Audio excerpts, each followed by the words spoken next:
লিশটাকে নিজের কাছে রাখবেন, হাঁটুর কাছে, পায়ের কাছে লিশটাকে রাখবেন আর এইভাবে লক করে দেবেন। খুব ইজি। চল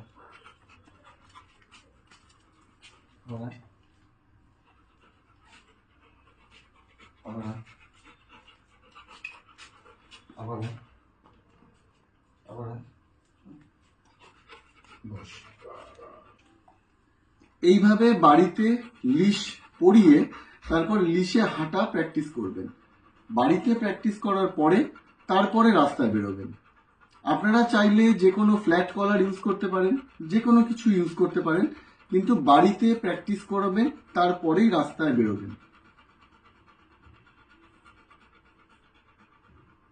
চল।